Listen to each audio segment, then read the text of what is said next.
Greetings, wrestling fans, and welcome back to another video. And today we're going to be going over more WrestleMania records. So today we're going to be talking about the man, big time Becks, Becky Lynch. So this one, Becky Lynch is an interesting one. Oh, you're doing a lot of modern day wrestlers, Patrick. What do you talk about? Your Stone Colds, the Rocks, the Well, I wasn't around during those eras. I mean, I can do that. I can do older eras. You can just tell me who to do next, and I'll dive into their history.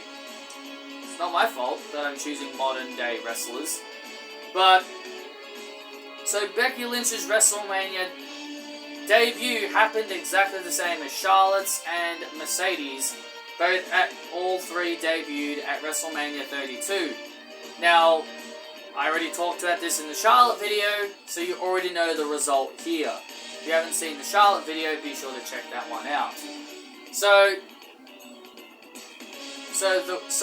the one involving this one was won by Charlotte Flair, tapping out Becky Lynch to the figure 8. Charlotte Flair became the first women's champion. You know how revolutionary this match is. It was definitely one of the best women's matches of 2016. Obviously, a lot of people were angry that Charlotte won. You know, that's what a heel does, make people angry. But overall, it was still a fantastic match. Becky Lynch's second match at WrestleMania was WrestleMania 33, when she was a part of a six-pack challenge where Alexa Bliss headed in as champion, and Becky Lynch was a part of a six-pack challenge involving herself, Mickie James, Naomi, Carmella, Natalya, and a few other girls from the SmackDown Women's Division, which I'm assuming that was all of them, including Alexa Bliss. So Becky Lynch did not win this one. This was won by Naomi. Tapping out Alexa Bliss.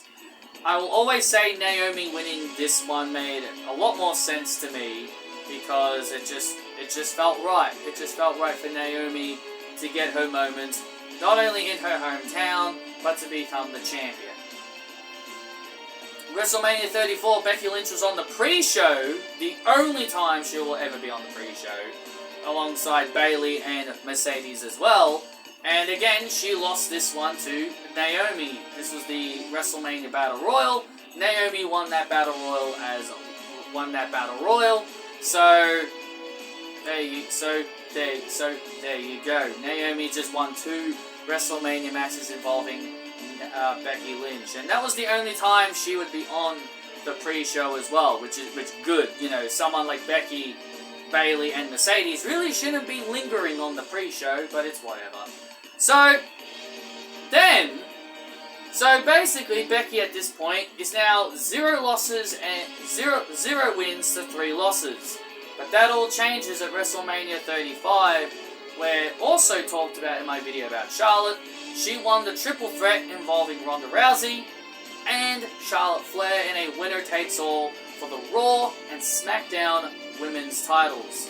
Now, obviously, this was meant to be one-on-one between her and Ronda, but it is what it is. But it is what it is. So Becky Lynch won that. That was classed as her first WrestleMania victory, which is crazy to believe. The first time she wins at WrestleMania is when she's in the main event of WrestleMania. Who would have thought a woman who was lingering on the pre-show 1 year ago would end up main eventing a year later? That's why character evolution, like from Becky Lynch, for Becky Lynch to become the man, really helped her in 2019. In 2020, she competed against Shayna Baszler for the Raw Women's Championship in the global pandemic. She won this match. Now, she wanted to lose this match, for the record. Becky wanted to drop the title to Shayna Baszler, but it was rejected that she didn't drop the championship. So she ultimately ended up beating Shayna Baszler, and that was the only time Shayna Baszler really ever got a sniff at the top championship. And to be completely honest, I'm not the biggest Shayna Baszler guy, so it doesn't really bother me. It may have bothered a lot of Shayna Baszler fans, but that was really the only time she ever got close to competing for the top championship ever again. I never really saw what made Shayna Baszler so good, to be honest. But she was correct about the things she said about Ronda, though, so I'll give it that.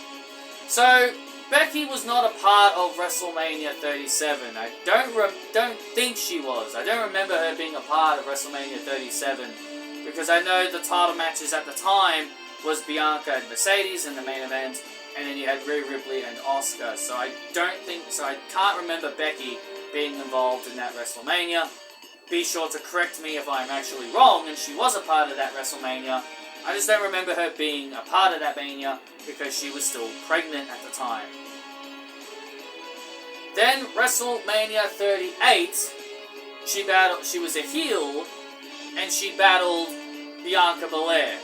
Now, the match against Shayna Baszler was also a win, so that puts her record at 2-3, but this also gives her another loss. So this puts her now at 2-4. She lost to Bianca Belair, giving back to her for the squash at WrestleMania, the squash at SummerSlam. This is what Becky wrote in her book, by the way. This is something that Becky quoted in her book, telling Bianca she'd give back to her, which, you know, she kept her word. So, that's a good sign. Hopefully she can do that more often in the future. I'm kind of hoping maybe Becky does that a bit more down the road. Start putting over other girls down the road. Hopefully she starts doing that a lot more often in the years to come. WrestleMania 39. Yes, this is the last WrestleMania already. And the last WrestleMania was WrestleMania 39 for her. She teamed up with Lita and Trish Stratus. She was the Women's Tag Team Champions with Lita at the time, taking on Damage Control. And they went on to defeat Damage Control in a 6-women's tag. And then we obviously move up to WrestleMania 40. Now, I would love nothing more for Becky to put over Rhea Ripley, but I don't really see that happening. I think Becky Lynch will walk away as champion at WrestleMania 40. That's what I'm fully expecting. So, yeah, little short video for you guys. That was the quick WrestleMania look at Becky Lynch's WrestleMania records. Not really many. Becky has a pretty... Sure, Becky's got a lot more than most people that have competed at Mania, but this is still pretty short. And I've kind of gone through a theme already and that's kind of been the theme of my videos so far, that at least the wrestlers that I talked about have all missed at least one WrestleMania. So, that's all from me on this video, and I'll see you all next time.